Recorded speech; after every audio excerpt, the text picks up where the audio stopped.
The engine in my Astra VXR was recently rebuilt and forged. However, before I can send it again, I'm going to have to go through a break-in process, which involves a series of oil changes and driving the car in a certain manner to make sure that the piston rings wear in properly and the engine doesn't burn any oil. Let me explain. So the process is going to vary with different engines and different engine builders, but in my case the car came back from Rusty Autos with 15W40 mineral oil in it, and that's also what we're going to put in for the first oil change. But how do you drive the car for those first 500 miles?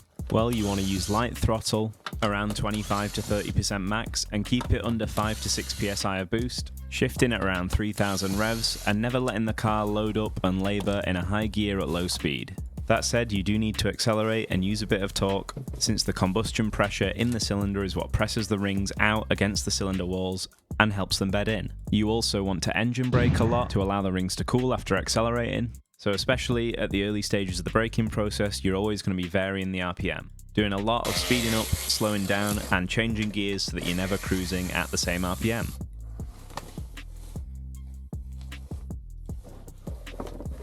The absolute worst thing you can do is hold the car at a constant RPM, not speeding up or slowing down, or just idle for long periods of time with a freshly built engine, because that's going to glaze the cylinder walls and your car's going to burn oil when the braking process is finished. If you followed my channel, you'll know that the reason my engine had to be rebuilt is due to an oil fitting popping off at high RPM, and this is probably the best look you'll get at the AN lines I had made up to replace those fittings so that that doesn't happen again.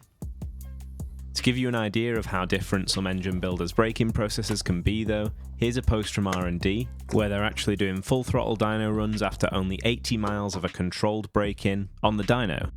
The dyno allows them to do the short braking period under ideal conditions, speeding up and slowing down however much they want for an hour straight without being at the whim of traffic and speed limits like a customer would be if they let them take the car away and do the braking miles themselves on public roads. If you think about it like that, it makes sense that an engine builder that doesn't have a dyno is going to tell their customers to spend 10 times the amount of time braking the engine in before putting their foot down, since they can't accept the liability that the customer will have gotten the engine properly broken in just pottering about for 100 miles.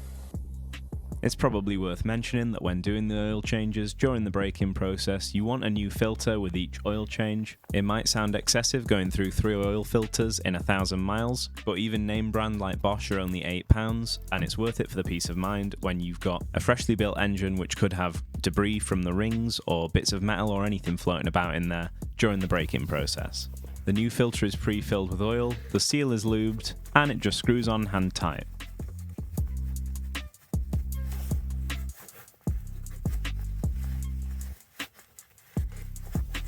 For the second oil change, we're going to use 10W40 semi-synthetic, which is a bit thinner and higher quality than the mineral oil we used before, and this change is due 875 miles after the engine rebuild.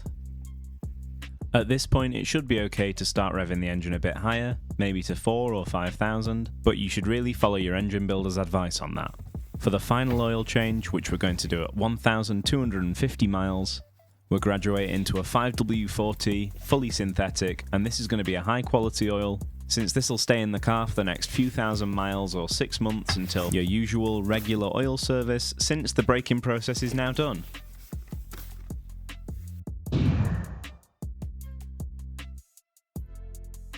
There you go, 496 miles, first oil change done. My Astra is now on 750 miles since its forged rebuild, so I'm about to do the second oil change, and then it won't be long until the third is due. Since the shape of the pistons is different on the new engine, and the compression ratio is slightly different as well, it's a good idea to get the map checked before going full send after the rebuild, which I should be doing at the start of January before my first track day of the year. Since we're now forged, even though we're not big turbo, we should be able to remove the boost limit that was originally put in to stop the car from bending the stock rods, which is obviously now not an issue anymore. So with the map check, we'll know that it's not knocking and that the fueling's perfect, and we might even pick up a little bit more power.